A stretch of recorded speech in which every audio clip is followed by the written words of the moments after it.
What's up, Saiyan Army?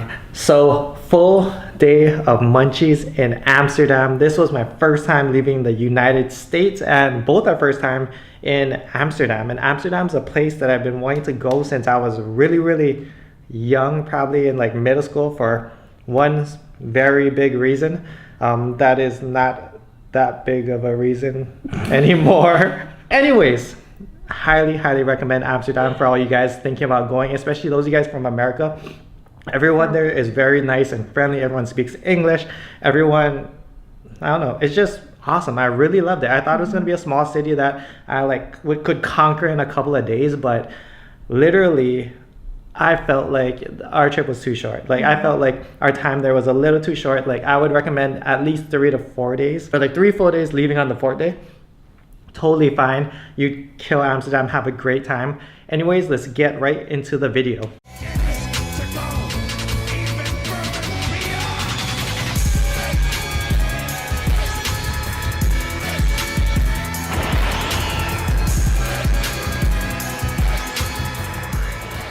So first stop on this full day of Munchies, we didn't even eat. We went straight to the Rijksmuseum.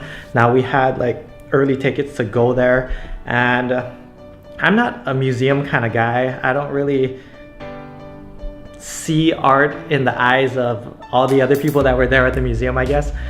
If it wasn't for Chi Kristen, who loves art and loves museums, I probably wouldn't step foot in any art museums at all. But I tried to make the best out of it. For me, what makes art museums kind of fun is I try to figure out like what the hell was going on in the mind of these artists. You know, like what were they thinking? Why did they paint a certain way? Why did they put certain things there? You know what I mean? Or even the expressions of people's faces. I find that kind of interesting. It's like, what's going on the left? I guess this is heaven on the left. And this is like the in-between. This is where people are getting pushed to the right, going into hell. And people are getting guided to the left because that's the devil guy on the right, angel guy on the left. When every day is calves day and left forearm day. Is that really someone? I mean, is there like someone, is it like a video playing where people can look? So after the Rijksmuseum, we went straight to this Dutch comfort food spot called the Pantry, and I enjoyed it. It was all right. Like, it was different. I'll put it that way. She got the sausage. Don't poke it. I got the meatballs because. Anyways, so. Yeah, we got their hutspot. Yeah, I think whatever, hutspot. And basically we got a side of their mashed potatoes and kale, mashed potatoes and sauerkraut, which was the sauerkraut was just too like pungent and strong, and yeah. But the sauerkraut and mashed potatoes and kale was actually delicious. I thought the kale would have made it like kind of weird, but it was actually really good. That was my favorite. And we had the mashed potatoes with the beef, carrots, and onions, which was also very good. But the kale was my favorite. Following that, we went to a coffee shop. We passed by a bunch of coffee shops, honestly, and I honestly was kind of let down about the coffee shops. Oh my gosh! First of all, you picked the grimiest, sketchiest coffee shop we passed by. Okay, we don't have footage of this coffee shop just because I didn't want to film in there because it was weird. It was very grimy. It was very like, yeah. Kind of sketch. It was very sketchy. Actually, all the coffee shops we passed by that was in the areas we're hanging out in were all like very grimy and sketchy. There was one that she bookmarked that actually looked nice, but we just didn't get a chance to go to it. Yeah. So the one coffee shop we did stop by, yeah, it was very grimy and very sketchy. I was kind of let down because I kind of expected it to be almost like Colorado. Like Colorado, when you go to their shops, well, it's first off, it's not a coffee shop, but it's very nice. Yeah, dispensaries, yeah, it's very nice and very clean looking and all that. But this was kind of very opposite of that. So after that, we got hungry and we went to Albert Kuip Market. Now, if I'm not pronouncing that correctly, please, tell me in the comment section below. I'm not trying to mess up your names or words. I just honestly don't know how to pronounce them. But we went to Albert Market and we got their Stroop waffles. So there we go. Camera ready? Camera ready. Oh, there you go.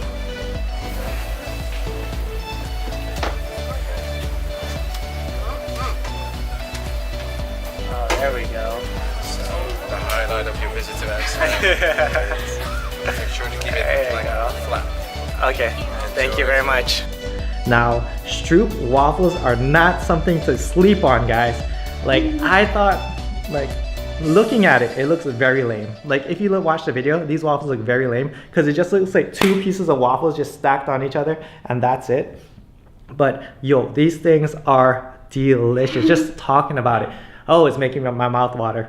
But yeah, so it's like these waffles, these thin waffles, and they're not crunchy waffles, which I thought they were. They're actually kind of like a cookie. Yeah, they're almost like a cookie, like kind of like right in between crunchy and chewy. That's what they are. And then they put this sauce in the middle, which is like a caramel maple kind of sauce. That's what it tasted like to me. It was like a maple syrup caramel mix in between, and it's all super hot because they just like made everything, just made the waffles and everything. Everything's super warm, and you just take a bite out of it, and it is so damn good. Next, we went to Temple Dolos, and this was authentic Indonesian food. Now we got a ristafel, which is pretty much, it's almost like a tasting platter. They had a platter of, I think it was like 8? No, it was like 11 or 12. Yeah, 11 or 12 little dishes. And how they do it is they stack it from mild to spicy. So as you eat, they actually told us how to eat it while we're there, is you start with the mild and then you work your way to the spicy.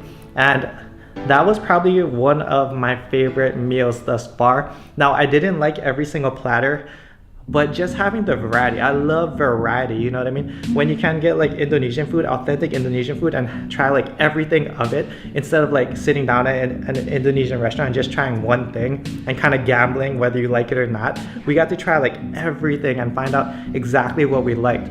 Dessert time. Now, after our big Indonesian dinner, we decided to go walking, and we like to, whenever we eat a big meal, we like to like walk around and stuff and just explore, and we can walk like 20-30 blocks and just burn lots of calories, and just, it just feels good, you know, just to walk a lot after you eat a big meal like that. And after all that walking, we stumbled upon this one place called Renee's Croissants. And what lured us in was their little strawberry pastry. They had this strawberry pastry. It was basically just a pastry with some strawberries on top, and then later on the guy put some whipped cream on top, and upon eating it there was actually some kind of cream underneath the strawberries and stuff, and it tasted like a strawberry pie, and it was really flipping good. On top of that, I saw another couple with some churros.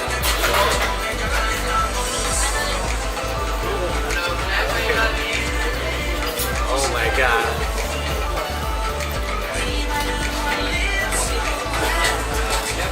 That level's over 9,000.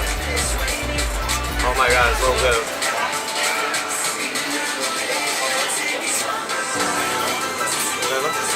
good. So after that, we decided to go check out the red light district. Just like Ludacris says, red light district. We had a bet going on. I told Kristen that since prostitution is legal in Amsterdam, that the prostitutes were gonna look very normal looking. She thought they were gonna look very crusty and very ratchet. Yeah, very ratchet looking, and which wasn't the case. Yeah. We couldn't, you can't film at the red light district, you can't film the girls and stuff. You can film from like far away as long as you can't see the girls. Yeah. But yeah, we didn't get any footage of the red light district. It was a lot bigger than I thought it'd be. It's actually like a bunch of blocks. I thought it was just gonna be one street going down, but it was actually like blocks on blocks on blocks. Yeah. Anyways, after red light district, we went to this other spot called Fable. Now Fable, they need that in America. If any of you guys know people at Fable, tell them bring that shit to America. New York in specifically. Or anywhere we're looking. Fable is flipping awesome. Fable is like the ultimate snack spot for you late night people.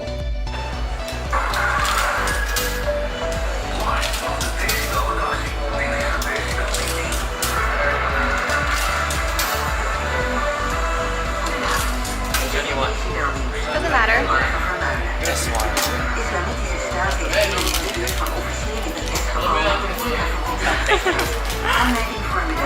Oh, we finished it already? No. Is it good? Look at sausage. Oh.